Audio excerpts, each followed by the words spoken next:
Grew up in a Muslim family, and the parents, they were not really strict Muslim, but I became a very, very, very strict Muslim because of the thirst and the hunger that I had for Creator of the whole world.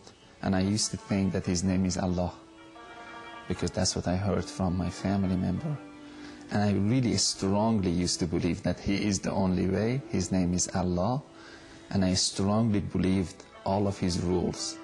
And even in my wildest imagination, I couldn't even imagine that that's not true.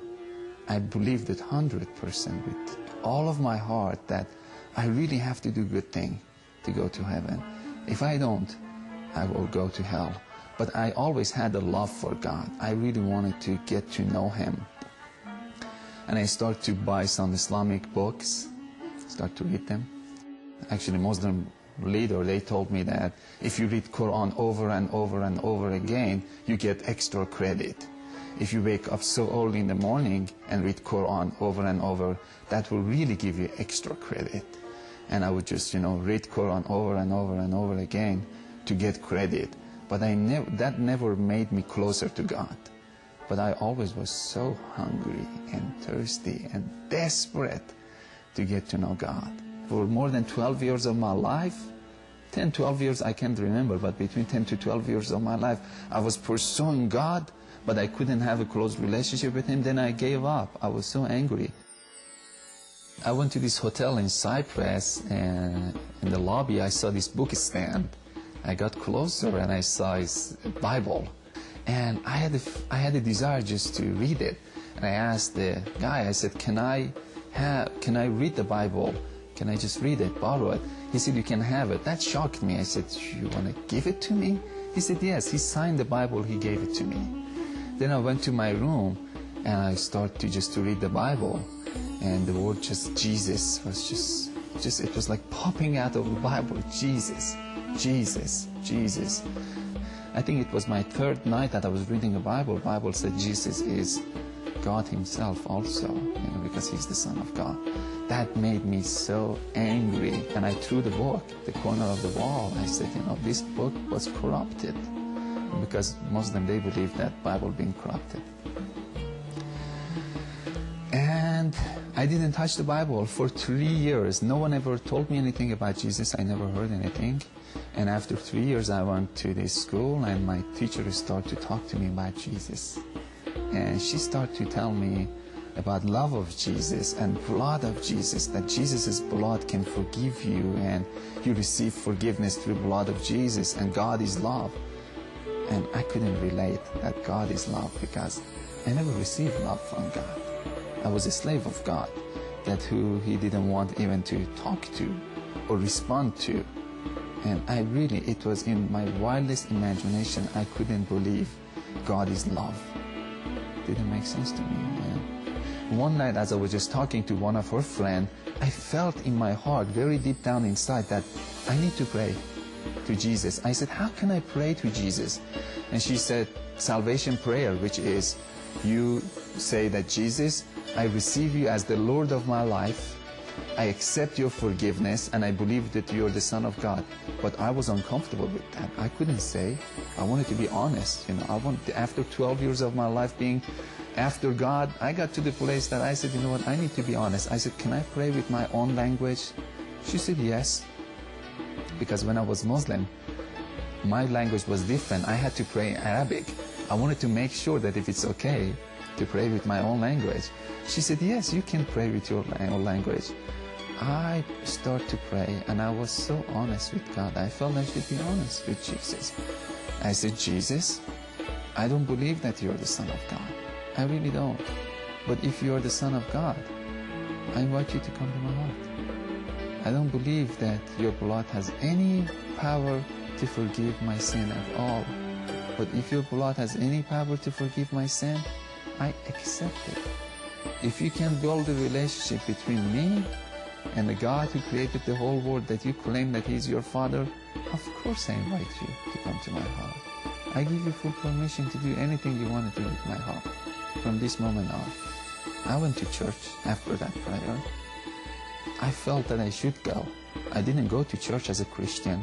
Still, I went to church as a Muslim, but the Muslim who was so disappointed of God, broken heart. I went as a broken-hearted, you know. I went to church, but I felt so good. The whole atmosphere, it was feeding me. I was crying, just tear was just going down. But it was a good kind of feeling, or good kind of crying. It wasn't sad. And at the third time that I went to church, that day I was a little bit late. I had to go and sit in the very first row of the church. This big church, 4,000 or 5,000 people. I was so uncomfortable to sit in the very first row, but the usher told me that follow me. I had to follow him. And we couldn't find any seat. We went to the very first row of the church. And that was the place that I met Jesus. Again, pastor was talking and preaching.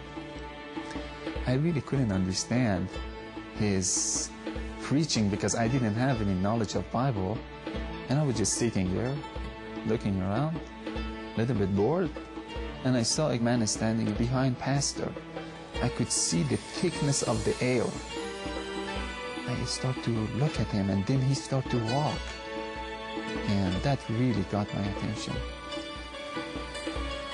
I asked myself again, I said, who is this? A voice inside of me said, Jesus. And I laughed at that voice. I said, huh. And as soon as I said this, he walked inside of me physically. I took a very deep breath, and this fire just came all over me. Physically, I was on fire. My whole body was on fire. And something just touched my heart. I could see this hand came and just touched my heart. And I was just weeping, and I was just crying and crying and crying. And my body physically was on fire. And this heat was just coming out of me. And I started to cry, but then she was so excited. She said, "Now, do you believe that Jesus is Son of God?" I said, "No, I don't." She said, "Why not?" Now I said, "Now I believe that Jesus lives and He came to me personally. But Son of God, He needs to convince me that He is the Son of God." And I saw again Jesus so far into heaven, and He was standing in the right side of the throne. And He started to pour His Spirit all over me. And it felt so good, and it felt so good, and it felt so good. And He convinced me without saying anything. I was convinced. It's like my heart knew He was the Son of God. And I was just saying, oh my God, yes, He's the only way. He's the only way. All of a sudden I realized, and what happened, I jumped, I got my energy back. No one invited me. I went to the altar. I ran to the altar, I got to my knee, and I started to worship Jesus and bow down to Him. And it was one of the most beautiful moments of my life. This humongous peace came over me. I was walking with peace. And I had so much love from the Lord. But I think for my life, it was the highlight was peace. I never had peace before. And it's like I was swimming inside of peace. If you don't have peace, if you don't really have joy, if you're not really sure that we will go to heaven, and if you never ever receive any love from God, try Jesus. Because He will give you love, He will give you joy, He will give you peace. You don't need to believe us as a Christian. You go to Himself. You go to Jesus. He will show up in different ways, sometimes through dreams. But the result is love, peace, joy. That's the result. If I die today, I know He is waiting there for me, and I'm going to jump into His arm. So I know that I don't need to be a good person to jump into His arm. He's waiting there. But if I get the chance to live 30, 40, 50 years, I know my heart will be more clean. That doesn't make me a righteous person. My heart will be more clean, then I can see more of His beauty. The more our heart gets clean, the more we can receive His love, you know. But if I die today, I know I'm not going to say, "Oh, Jesus, you're so holy." I'm going to jump on His shoulder, you know. I'm going to jump, you know. I'm going to dance with Him. I'm going to jump. Because He's my closest friend. And can our Muslim friends say, if I see God, I'm going to jump to His lap? I know it's hard to give up of all of your belief because it's so familiar. Everything that is so familiar, it's easy. You did it over and over again, and there is comfort into it. But if you don't have peace, go ahead and change it. Let Jesus come and turn your world upside down and introduce himself to you as love.